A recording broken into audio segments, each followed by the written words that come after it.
friends. Welcome back to Not Again, the podcast that brings college-level analysis to preschool-level content. I'm one of your hosts, Rebecca. I'm your other host, Alan. And today, we are talking about Ben and Holly's Little Kingdom. Somewhere, hidden amongst thorny brambles, is a little kingdom of elves and fairies. Everyone who lives here is very, very small. I'm Ben Elf. And I'm Princess Holly. Come on, let's play. Wait for us. The way that this is going to work is we are going to talk about Ben and Holly this week, and we are going to take a tour of the kingdom. I'm thinking I'm probably going to try to cut in at least a little bit of the intro music, even though maybe copyright infringement, just a sample so that you guys can hear what it's like, because we really like Ben and Holly. And then next week, we're going to talk about the loathed, the horrible, the insufferable Peppa Pig. Absolutely. What we're going to do is, I suppose I should say, Peppa Pig and Ben and Holly's Little Kingdom were created by the same people. The creators' names are Neville Astley and Mark Baker. They created Peppa Pig first. In 2004 is when IMDb says Peppa Pig aired for the first time. And Ben and Holly aired for the first time in 2009, I think, which is actually funny because we only became aware of it a couple years ago at most. Like, I think even more recently than that. Oh, yeah, there's no way. I mean, in 2009, I was graduating college. There's no way I was watching Ben and Holly. Yeah, and I was starting college. So, I mean, but when Warren came into our lives, things changed and we became a little bit more aware of children's programming. And my best friend, Heather Sinclair, somehow knew about this amazing show and showed it to us. And by show it to us, I mean to Warren. And I had a great time. As a result, though, Warren now calls ladybugs Gaston, as opposed to, because that's the name of the ladybug. That's in the name show. of the ladybug. But we'll get there. So Ben and Holly's Little Kingdom takes place in a little kingdom. And I actually have the map pulled up. By now, I've posted it to social media probably, but I'm definitely going to post it again when this episode goes live. It's an adorable little map. And every episode starts with today's adventure begins in blank, right? The frog pond. The frog pond, the meadow, the great elf tree. So I thought it'd be fun if instead of trying to go through specific episodes, because unlike Corey Carson, Ben and Holly has, I think, 900 episodes. We can't do an episode by episode breakdown. I thought it'd be more fun if we toured the Little Kingdom and talked about the characters we meet along the way. Where would you like to start, honey? Take a look at that map. I would like to start at Gaston's cave. Well, that makes sense. Is that cove or cave? Gaston's cave, yeah. Cave. Yeah, I mean, that makes sense. We just brought up Gaston, so we should explain it. Yeah, sure. My first introduction to... I just realized first introduction is redundant, like saying very unique. Okay. My introduction to Gaston... Oh, you have something to say? Well, I was going to say, ladybugs, ladybirds, whatever you want to call them, in this kingdom are very important because they set the scale for everybody. Yes. So a ladybug, which you know and I know, is something that an elf or a fairy can jump onto and ride. Right. Like, not like a horse, but like a small... Honestly, Ben rides Gaston like a little play, the remote control cars and things that kids ride in. Like, stuff. yeah, like kind of like a, I mean, I don't know. It doesn't matter. Bicycles. They can ride it Gaston. It kind of sets the scale for the whole thing. And my introduction to Gaston was an episode where Gaston needed to go to the vet. And I saw him on a leash, or in British, lead, which confused me later because... He barks like a dog, and yet he doesn't seem to have an owner, and it turns out he does not. Watching several more episodes taught me this. He lives in his own place, and it's called Gaston's Cave, and it's on the map. As I said, he barks like a dog. I love Gaston Goes to the Vet. One of my favorite episodes. It's a good episode. So Holly, Princess Holly, has decided that Gaston needs to go to the vet. The vet is Strawberry's mother, and they take Gaston to this toadstool house where Strawberry's mother lives. Strawberry's father is the mayor, who in season 1 was an old man. Yeah, bald guy. Yeah. But in season 2 is Boris Johnson. Yeah, this is why I love this show, is they just decided to do full-on political commentary. But yeah, so they go to the vet, and she does vet stuff. I mean, she uses a thermometer on him, and it goes in the back end. And Gaston makes a surprised face, and it's hilarious, and I love it. And he gets a sticker for being a good boy. He gets a happy face sticker. Yes. You remember that episode? I do. And I think, as far as lessons learned, we've been deciding to dole that out more evenly through. Did you find a lesson? I did. Well, this is more accurate to if you brought your kid with your dog to the vet than a lot of things would, a lot of other shows would be. So the lesson is kind of trust your doctor. The doctor knows what they're doing, and they're taking care of your pet, and sometimes the pet gets a little upset, but that's okay. And there's kind of a good lesson there. I mean, it's just sort of, it's not heavy-handed. It's not like, today we're going to learn about going to the veterinarian. It's just sort of like, that's what happens. It's all fine. Like, no big deal. Although, of course, he does end up going back to the vet several times throughout that episode, always getting a new smiley face sticker every time, which is hilarious. By the end, he has more smiley. I think Holly even says that he'll have more smiley face stickers than spots, and he does. So that's Gaston. He barks like a dog. He is free. He doesn't have an owner, but he is very good friends with Ben and Holly. Ben rides him like a little airplane. He uses his, he calls them feelers. That's the Britishism, but we call them antenna. He uses the antenna as levers to control Gaston. Well, okay, so Holly is a fairy, and fairies can fly. Ben is an elf, and elves can't fly, but he can fly if he is riding a ladybird. Right. So it kind of puts them on more of an equal playing field, which, we'll get to that as far as equality goes in this kingdom. And so there's several other episodes that feature Gaston. He is an integral part of the show. Sometimes he is sleeping in his little bed, and sometimes they want to clean his house, and he gets very, very sad when they clean his house because he prefers his house dirty. I think I'll choose next, and I like the idea of going counterclockwise. Yeah.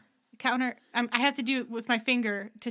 Clocks go this way, and I want to go this way. Yeah. So counterclockwise, yes. Because, we need to introduce the major characters, and to the left of Gaston's cave is the little castle, and that's where a lot of our main characters live. So I figured that'd be a great next stop on our tour. At the little castle, we will meet Princess Holly, her twin sisters who are younger than her, Daisy and Poppy, her mother and father, the king and queen. That would be King Thistle and Queen Thistle, and Nanny Plum, who is a fantastic character. I love Nanny Plum. Nanny Plum and her counterpart in the elf kingdom, the wise old elf, right, have 98% of all of the jobs. Yes.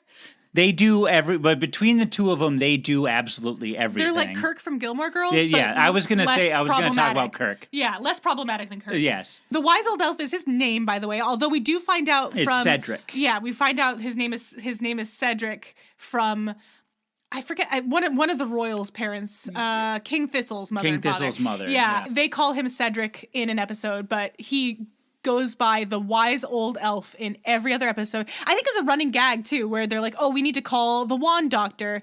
And then King Thistle will say, but that's just the wise old elf. And he says, yes, I am the wise old elf, but I'm also a certified wand doctor. He's like, we need to call the plumber, but that's just the wise old elf. Yes, but I'm also a certified plumber. Oh my God, the satire in that episode when they call the wise old elf to fix a leaky faucet, or not, what do you call it? A leaky tap in the bathtub. The king loves a bath. You know what? I love a bath too. So do I. So no judgies here. So the king is dealing with a drippy faucet. And what's great about this show is the satire. So he's king, and so he has only the tippy top of first world problems. So his problem is that while he's taking a luxurious bath, he has the tap dripping water on his toe. And this annoys him greatly, so they call the plumber, who is the wise old elf. Who's just the wise old elf. And the wise old elf decides that he needs to redo the whole castle, essentially. And he doubles as the work inspector.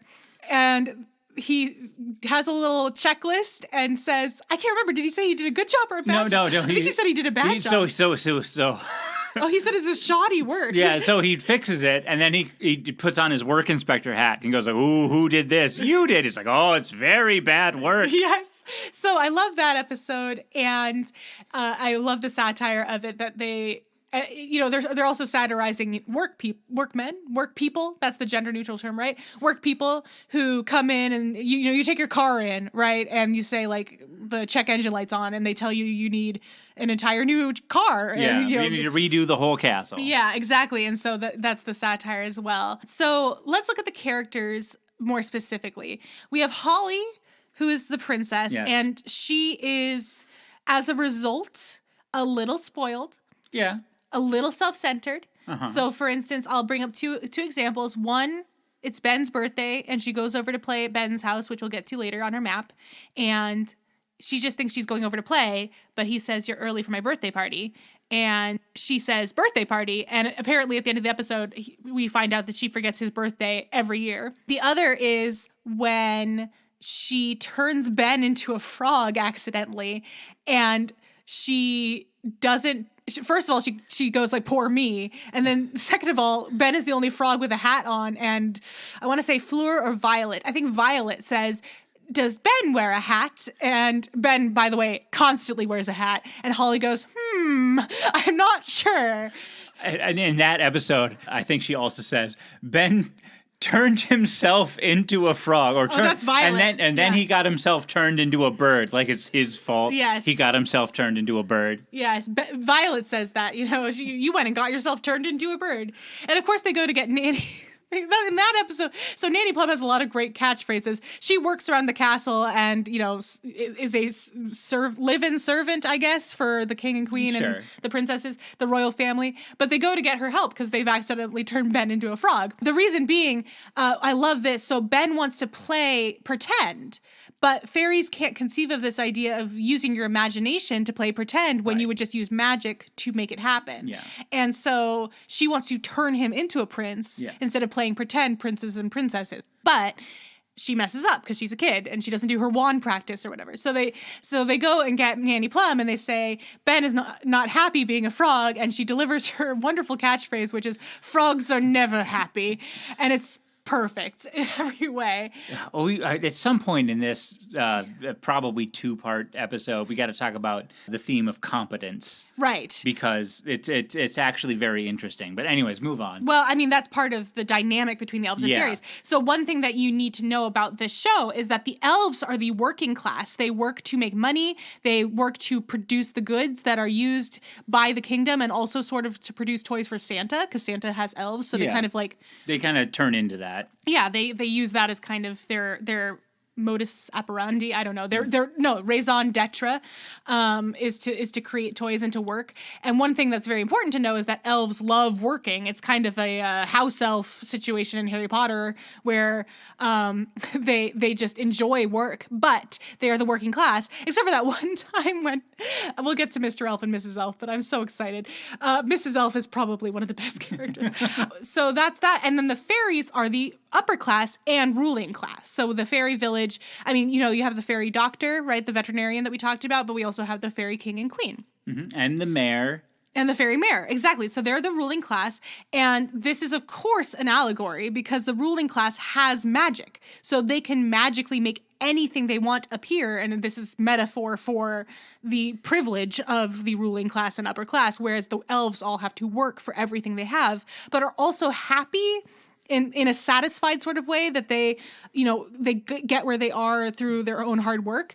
And of course it's a kids show, so they can't explore that dynamic too thoroughly. Too darkly. Yeah. I would say they do explore it quite thoroughly, but they don't explore it too darkly, except for, again, Mrs. Elf. We'll get there. So that's Holly. The twin princesses are used for princess shenanigans. They are just what happens when you have toddlers who also have magic. And they're twins, and they have magic, and they're terrible. And all the children. Their plot, all of the, so Ben and Holly are, how old would you say? 8. Like 8, 10? Yeah, 8? 8. So there's a whole class of kids younger than them. And they're every elves and fairies both all terrible. Yeah, they're just scared of the smallest children, which is appropriate. Everybody is scared of the smaller children. So the wise old elf is a children's entertainer in one of the episodes because, again, he just does everything. And they are just like, please entertain these children. We're terrified of them. And the daycare teacher who they keep making disappear. They send her back to prehistoric times, and she's like, "Hello, I learned how to talk to the pterodactyls." And it's just like, anyway. So not much to say about them other than, they do explore if you have a magical child, what happens. They're not going to follow the rules. It doesn't go well. And then, of course, King Thistle, who is very lazy, which, again, commentary. And Queen Thistle, who, I don't know, she's a good mother. Yes. Neither of them are bad parents. We have no bad parenting. And we have it on pretty good authority that she's the only person in the entire universe that can deal with Daisy and Poppy. Right. Yes. Which is a little bit of that kind of mother stereotype where it's like moms can control their kids and dads can't. Yeah, but I mean they are legitimately terrifying. Yes. But I mean, King Thistle can't handle them is the thing. So it's a little bit into that trope. A little bit, yeah. But sometimes King Thistle claims that he's working, and he tells Holly his job is to wave from his royal car. It's not a limousine per se, but it's a royal car. Set sail to ships, by hitting christen, I suppose. Christen, yeah. They don't say champagne though. They say sparkling fairy juice. And he breaks the bottle of that, and then try to stay awake during performances in his honor. Oh, right.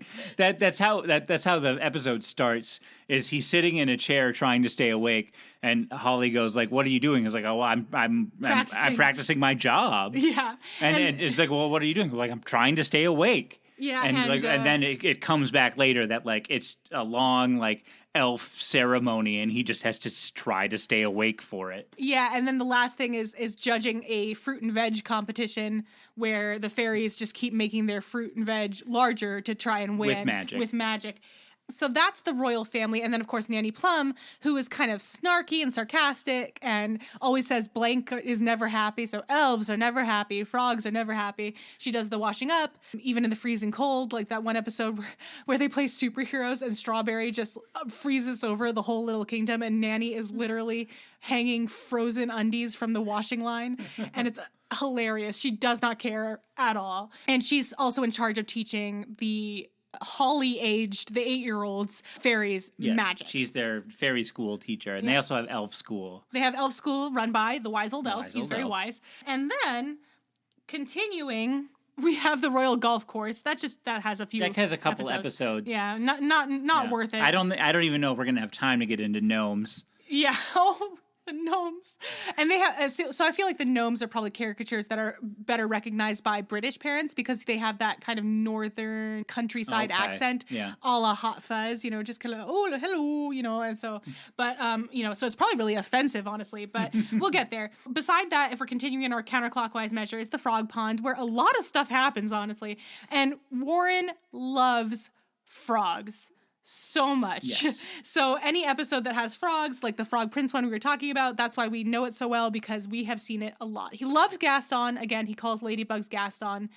I don't know if he still does, because he's not been on a bed and Holly kick for a while, but he used to. He might still. And he likes to pretend to be a froggy. Yes, he likes to pretend to be a froggy. just as a game he plays with himself. And when he does piggyback rides, he says froggy, not horsey. He sees them as froggy back rides. So he loves frogs. And then I'm going to go over some inconsequential things real quick. So there's also the elf windmill, but I think only 1, maybe 2 episodes take place there. There's an episode where Nanny Plum wants flour. Yeah. And there is the meadow, which is basically where stuff happens. Anytime they need a generic playing place for the children. Yes, and that happens also where they go underground and they fall into a hole in the meadow. There's the dwarves as well. The dwarves, yes. The dwarves who are always mining for gold and stuff like that. When they're not sleeping. Okay, yeah. So the dwarves only wake up once every 100 years or something, and they make a terrible riot and wreck everything as they mine for gold and diamonds and whatever. And the fairies think that if they simply magic some gold and diamonds for them to find, they'll stop digging. And it doesn't work. And so Mrs. Elf, who we'll meet in a moment, says, can I have this stuff then? And later she just has all these jewels all over her, very casually. There's no scene where she changes into them. It's just the next scene. She has jeweled earrings and the flower in her hat is made of rubies. And then they say, wait, I've got an idea. We'll take all these jewels. And she goes, oh. And this is just a podcast about us laughing at the jokes in this show now, which is why we don't do stuff we're positive about usually. Yes, this is all context for how much we don't like Peppa Pig. Yeah, next episode when we talk about Peppa Pig, this is why, okay? And this show came second, so they clearly did better on the second time around. But anyway, so there's also Mrs. Witch's house. Mrs. Witch is hilarious. She lives in a little cottage, and she looks like a, archetypal witch with her pointed hat, and she has a flea-ridden cat named Moggy, I think? Moggy? Not Moogie. And a couple episodes happen with her, including a witch contest where they have to ride broomsticks and the broomsticks try to buck them off like horses, and Warren laughs for hours about that. Warren is just a chaos lover. He loves chaos. So anytime there's chaos, he's all for it. But like it has to be a controlled chaos, because other times he freaks out, usually when people fall. So they don't fall off the broomsticks, so he's okay with it. So those are the kind of inconsequential things. Next, we have the elf farm, but I think it makes more sense to go to the Great Elf Tree first. Elf Tree. The Great Elf Tree is an apartment building. It's an oak tree. Oh, yeah, it is, because it has acorns, right? Yes. Yeah. I don't know if that's what oak trees really look like, but yeah. This show is, I would say, stylistically simplistic. Yes. Beautiful art, though. I do like it, but it's sort of the drawing of a kid drawing a tree rather than a realistic tree. Yeah, I think that's really and accurate. The castle is a kid drawing a castle. Yeah, and all the dresses are triangles, yes, right? Because exactly. that's how a kid would draw. But they have a style, and it works very well. It works very well. So yeah, it's their apartment building where all the elves live, and beneath the Great Elf Tree, in the very depths of the basement, is their elf factory where they make toys and work the factory line. And one thing that is kind of symbolic is that anytime they are faced with a challenge, they say, elves are very good at blank, and we're elves. So, for instance, elves are very good at climbing, and we're elves. And then they all take a horn, kind of like a shofar. If you're Jewish, you'll know what I'm talking about. It's like a very simple horn out of their hammer space. For those who don't know, hammer space refers to the space behind cartoons' back where they can pull anything out of, called the hammer space because oftentimes cartoons pull giant hammers out of there and hit other cartoons with them. So they pull these horns out of their hammer space and blow on them. So I realized that this is hilarious because they are literally blowing their own horn. So if Ben says, I'm very good at swimming, elves are very good at swimming. Elves are very good at swimming, and I'm an elf, and he blows his own horn. He is literally tooting his own horn, right? But on top of that, it's kind of like a unity thing. Yeah. And also, elves don't do magic. Right. Yes, very important. Elves do not do magic. The wise old elf can be heard saying that a lot because of these clear divides between fairies and elves.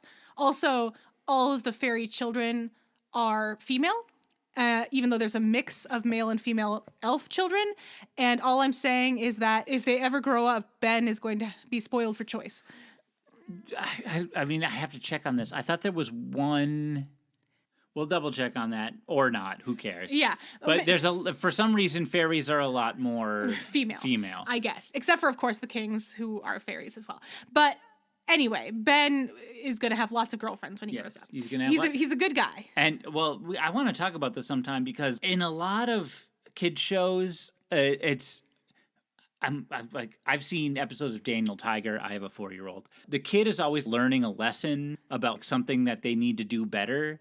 And that's good, but very rarely do we see like a more self-actualized character. Somebody who's like, no, I know how to do this. That's true. I can fix this. Yeah. I know what's going on. I want to do it. And one of the things I really like about Ben Elf is that he's competent. Right. We haven't met Ben yet, so let's actually let that lead us into meeting the main elves. We've already met the wise old elf. Ben Elf is the other main character, the titular Ben of Ben and Holly's Little Kingdom. He has two parents, Mr. Elf and Mrs. Elf. They literally call each other that. Like, good morning, Mr. Elf. We don't know their names, so they're just Mr. Elf and Mrs. Elf. They have a wonderful marriage. They're supportive of each other. When snails eat all their cabbages, Mrs. Elf can be seen grinning and bearing it and rubbing her husband's back so that he doesn't just explode and kill a bunch of snails. They're very supportive.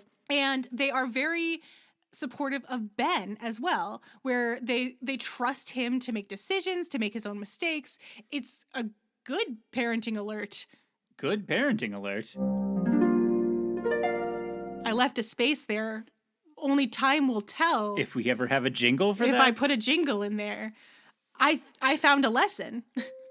Another one. You found a lesson? There are multiple lessons. It's a whole kids show. I found a lesson that we need to see more shows that put children in the position of being treated like adults. Because I think a lot of problems occur when people don't think children are old enough to handle things or try to make all the decisions for them or try to do everything for them. We've just realized this with Warren, that we got into such a habit of doing everything for him that it only just occurred to me there are certain things where I could just say, go do it yourself. He's still not yet verbal for the most part. Like he still doesn't speak in full sentences, but he understands me just fine. And so to put that on children and say, no, we trust you and we think you're capable, I like that message. And I think that's one of the lessons of the show. Even Holly's parents, they kind of do the rich, this is again satire, they do the rich person thing of foisting her off on their nanny, but she is allowed to run and play and make mistakes, and she doesn't get in huge trouble if she does make mistakes. She gets in a little bit of trouble, but they explain to her what went wrong. Yeah. It's not like treating them like adults, but it's like understanding their competency level and being like, no, you can go to the elf tree on your own. Because you know how to do that. You can get yourself there. And of course, they live in a place that's fairly safe, but not totally. We still haven't talked about big people, which are just us. We are the big people, right? They can step on elves and fairies if they don't know they're there. There's a big girl named Lucy, who is their friend, who knows about them. And there's the elf farm. That's the last location. I mean, just Ben and his parents. There are other elves, but, they come and go. The elf farm is the other thing. They have the factory and they work the farm. Again, the elves do all the work. And they get the food. And Mr. Elf, I love this touch. All of their vehicles are wind-up, so they have wind-up keys in the top. Yeah. So Mr. Elf has a truck, like not a flatbed, a pickup truck, there we go, with a wind-up key that he takes around to deliver giant food to everybody because their farm still farms regular-sized food. Well, it's regular-sized tomatoes, really. Tomatoes. And they have all these wonderful pieces of construction equipment, rigging and everything like that to help them harvest giant food. And it's very funny. And they all wear hard hats on the farm because things can fall. And it's great. And so this is what leads to the episode I said I use for my AP English Literature class when they're learning satire. It's called Hard Times. And they have, for that episode, something called a magic money chest, where anytime they need money, they drop a coin in and close the chest, and the chest makes a popcorn noise, and when they open it again, it's full of coins. But they accidentally empty it without saving one coin. And Mr. Elf drives up with his food delivery, and he says, "Can you pay me today?" And they're all surprised by the request because fairies don't have to concern themselves with money. They are upper class, they are royalty, they haven't thought about it, so they often forget that payment is a thing. And Holly even says, "What's money?" And I think Nanny Plum or Queen Thistle says, "I don't know, but the elves sure seem to like it," which is... I could talk about that for hours. This is a great episode. It's a wonderful episode. Maybe we should just do an episode about this episode. Well, I was thinking about doing a bonus episode where I just teach it, basically. I mean, like, there's a couple bonus episodes I could do for our Patreon. One being my commentary for Coraline for those who want to do my AP English Literature Coraline class, and which would just be me doing a riff track, but like serious about Coraline, and then the other could be me just kind of going through the episode Hard Times. So we don't have time for that now, but that's the kingdom, and again, it's a little kingdom, so it just exists in a small part of a meadow, and they go on little adventures, and they learn how to do magic, and Ben and Holly are best friends. I don't know. I mean, there are so many great aspects to the show. It's funny. See, when The Secret Life of Pets 2 wants to do... Check out our Secret Life of Pets 2 episodes. When The Secret Life of Pets 2 wants to do adult humor, humor for adults, something to make the parents in the audience laugh, they do fart jokes and weed jokes, right? Drug jokes. When Ben and Holly wants to make adults laugh, they do really just kind of sophisticated humor. Yeah, or Boris Johnson jokes. Well, they do jokes that tie into like real life class differences and stuff like that a kid might not get, but we immediately know the difference between that sort of stratification or whatever. And so when Holly goes, "What's money?" and the king goes, "I don't know, but the elves really seem to like it." That's a joke for adults. Absolutely. Because we paste that onto our real life world. Yeah. And we say, "Oh yeah, that's what they're talking about." The kid just goes like, whatever," like. Yeah. So I mean, and what's great is a kid could still laugh at a simpler idea like, "Oh, they don't know what money is," without understanding the more complex ideas. So it works for kids and for adults, and I love the nuance of it. I love the sophistication. I love that it's a kids show and they still decided to make it extremely satirical and full of commentary and little in-jokes and things like that. And it's so self-aware. We'll end on the jelly flood. So for those who don't know, in the UK, Jell-O is jelly, and what we would call jelly is jam. Like they have preserves, which are jam. And my goodness, the characters in this show love magic jelly, magic Jell-O. And magic jelly is only magic in that it seems very volatile. And so about once every other episode, they end up in a Jell-O flood where it just explodes over the entire kingdom and they all get caught up in a giant red mess of sticky Jell-O. And they all yell, "Jelly flood!" And it's adorable. And that was like from the first episode. Yeah, I think the first one. Oh my goodness. Yeah. And that one was really, so if we end at the beginning, the first episode is about a picnic, and they have in the fairy castle, a magic picnic basket that produces whatever food they ask for. Yes, you go, "Magic picnic basket, please bring me, yes, lemon ice cream." Right. And Ben doesn't know about it, and he packs food for the picnic, enough to share. And they laugh at him. "Oh, silly Ben, we have all the food we need," right? And there's so much commentary in that, and it really sets the tone for the show. And in the end of the episode, it's Ben's real food that matters and not the magic food. Yeah, for some reason, the magic picnic basket... Well, when they magicked away the jelly flood, they magicked away all of the magic. Right, yeah. The only way to get rid of the jelly flood was to stop the magic for a certain period of time. But of course, that means that the picnic basket can't provide food. And Ben has his real food, and there's a lesson learned for the fairies there. He packed a whole strawberry. Yes, exactly, because the strawberry is huge to them, and a pie. We actually tried to make those pies, cheese and onion pie. It sounded so good, but I didn't do so well. I need to work on my pies. I think it turned out pretty good. But yeah, and so overall, I think that this is a great show for kids, and what's great about it, I gotta stop saying great. What else is cool about it is that it's great for... I give up. It's great for adults too. And that brings us to the end of our episode.